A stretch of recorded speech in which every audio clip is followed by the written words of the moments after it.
فاسألوا أهل الذكر إن كنتم لا تعلمون. السلام عليكم ورحمة الله وبركاته. Alhamdulillah, puja dan puji kita kehadirat Allah Subhanahu wa Ta'ala, Zat yang paling pantas untuk dipuji, dicintai, dihormati dan ditunduki. Zat yang maha kuat, maha perkasa, maha bijaksana, tidak beranak dan tidak diperanakkan. Zat yang telah menggantungkan segala kebutuhan kita dengan kalimat mulia, Alhamdulillah. Maka sangat wajar kalau kita selalu mengucapkan kalimat yang mulia ini. Juga kita panjatkan salam hormat kita kepada pemimpin seluruh anak Adam pada hari kiamat, manusia yang telah membawa kepada kita perintah dan larangan Sang Pencipta, sehingga kita tahu mana halal, mana haram, mana yang merupakan panduan hidup yang akhirnya membawa kita kepada kebahagiaan di dunia dan juga kehidupan abadi di surga pada hari kiamat nanti. Manusia yang telah diberikan salam hormat langsung oleh Sang Pencipta bersama malaikatnya, maka sangat wajar sebagai pengikut yang setia kalau kita selalu mengatakan dan mengucapkan salawat dan taslim kepada Nabi besar Muhammad sallallahu wa ala alihi wa sahbihi wasallam. Kedustaan terhadap Allah dan kebanyakan mereka tidak mengerti. Maksudnya orang kafir al-amr bil luhai yang akhirnya disyariatkan di Mekah. Apa itu hewan-hewan teman-teman? Bahira adalah unta betina yang telah beranak 5 kali. Jadi kalau ada unta betina melahirkan sampai 5 kali dan anak kelimanya jantan.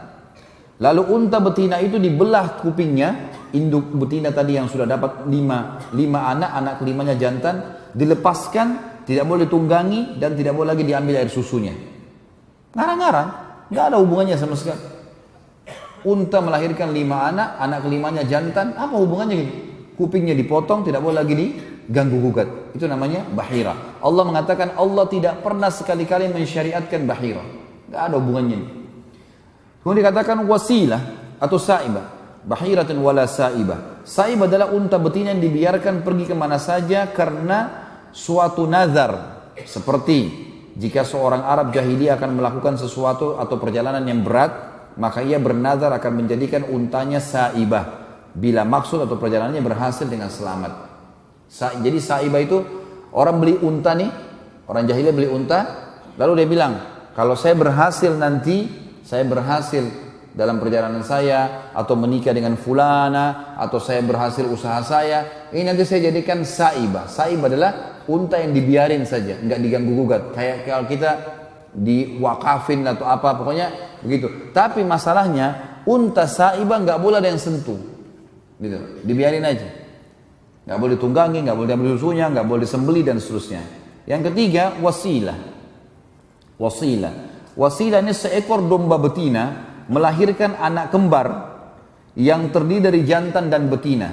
Jadi domba betina punya anak kembar, jantan dan betina, maka yang jantan disebut wasilah, tidak disembeli dan diserahkan kepada berhala. Ini suci. Kalau ada domba betina punya anak kembar, laki-laki dan perempuan, jantan dan betina, yang jantannya ini suci, harus diberikan kepada berhala, cuma boleh disembeli untuk berhala. Yang terakhir ham adalah unta jantan yang tidak boleh diganggu gugat lagi karena berhasil membuntingkan unta betina 10 kali. Nah, aneh betul ini syariatnya. Tapi begitulah syariat dia. Begitulah syariat dia yang memang dia syariatkan ke masyarakat Mekah supaya orang-orang Mekah mau mengerjakannya, dan itu dijalankan oleh mereka. Allahu a'lam. Jadi ini teman-teman sekalian, bahasan kita berhubungan dengan masalah sirah tentunya, dan nanti kita akan masuk insya Allah di pertemuan akan datang tentang keadaan masuknya agama Yahudi dan Nasrani di Jazirah Arab. Ini akan kita bahas insya Allah nanti di pertemuan akan datang, dan seperti saya janjikan saya akan bacakan beberapa pertanyaan, tapi teman-teman sekalian tolong bertanya sesuatu yang belum difahami, dan kalau sudah pernah dan sesuai dengan tema kita dari tadi pagi boleh, dari tadi pagi sampai sekarang sesuai ditanya. Kalau sesuai dengan bahasan insya Allah saya jawab. Kalau enggak usah teman-teman. Kalau sudah faham, sudah pernah tanyakan kepada seorang ustaz, sudah ada dalilnya, enggak usah tanya lagi. Berdasarkan penjelasan Pak Ustadz, kambing dan domba hewan yang luar biasa baik. Namun ada lambang-lambang syaitan menggunakan bintang terbalik dengan kepala kambing sebagai simbolnya. Biasa digunakan alat musik keras. Apakah ini konspirasi? Bagaimana tanggapan Pak Ustadz dengan cara dan bagaimana cara menanggapinya? Gak usah ikut-ikutan dengan simbol mereka. Islam tidak mengenal simbol-simbol bintang, simbol-simbol syaitan. Gitu kan? Dalam Islam kan tidak perlu antum mengenal, oh saya ini Sagittarius, saya Taurus, saya apa, enggak perlu semua. Enggak ada urusannya sama sekali. Sibuk baca tiap bulan ini saya dapat apa ramalan. Hah? Jodohnya lah, rezekinya lah, apalah, warna kesukaan, enggak boleh dalam Islam. Kata Nabi SAW, siapa yang mendatangi dukun, peramal, penyamun. Dan makna lain juga adalah membaca, melihat, mengikuti instruksi dukun, peramal, penyamun, penyihir, tidak diterima sholatnya 40 hari. Ada orang beli majalah khusus untuk baca itu.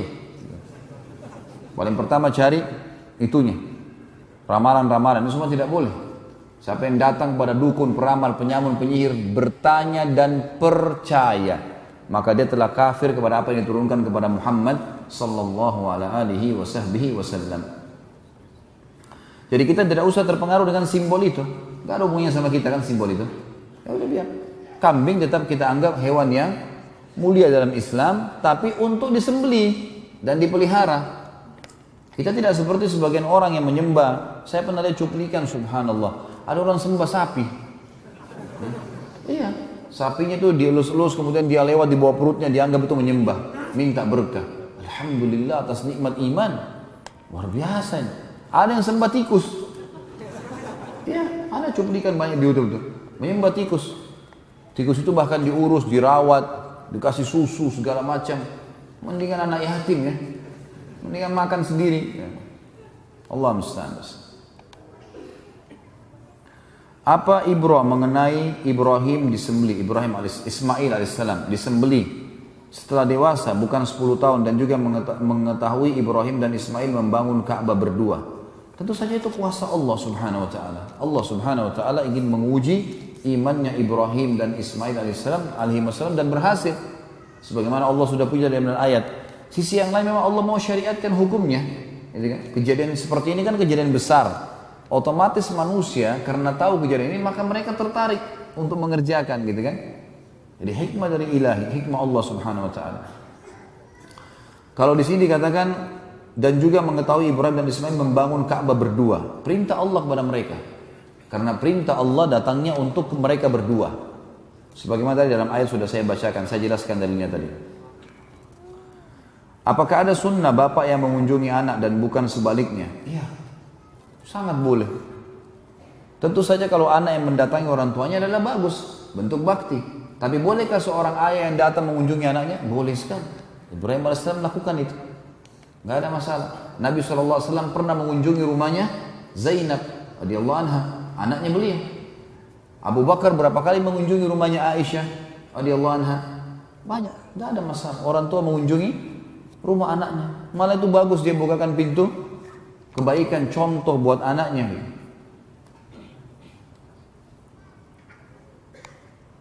Apa batasan muamalah dengan ahli bidah? Apa boleh senyum, salaman, bercanda? Kita lihat dulu teman-teman, bidah apa ini? Jangan sembarangan juga gitu. Ya, karena ada bidah mukaffirah, ada bidah yang sampai pada tingkat mengkafirkan. Seperti misal menyembah-nyembah berhala. Bidah kan berarti perbuatan yang baru gitu kan? Yang Nabi SAW tidak contohkan. Menyembah berhala, minta pakai jin, minta pada kuburan dan seterusnya, itu minta pada kuburannya ya, bukan minta pada Allah. Maka itu adalah mukaffirah, berbahaya. Kalau orang seperti ini diingatkan, dinasihati, diluruskan. Kalau tidak mau ya kita menghindar, menjauh dari dia. Kita menjauh, gitu kan. Kalau itu adalah bid'ah yang sifatnya bukan mukaffirah, dalam arti kata bid'ah yang memang tidak dicontohkan Nabi SAW tapi tidak membawa pada kekufuran, gitu kan. Maka ini tidak harus ditinggalkan. Kita memberikan salam, kalau orang bersalaman kita salaman, sambil kita nasihatin tentunya. Sambil kita nasihatin, doain. Karena ini adalah sesuatu yang dia perlu dakwah. Insya Allah kalau kita niatnya baik, mereka akan bisa berubah.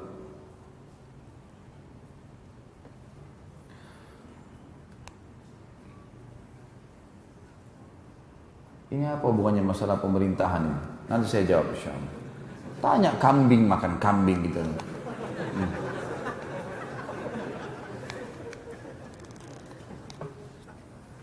Ustadz, setelah daurah iman saya meningkat, apa bisa jadi kesyirikan?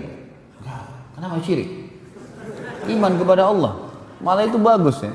Tujuannya memang itu, gak ada hubungannya sama sekali ya. Dan justru tujuan majelis ilmu itu ya. Aneh-aneh saja ya.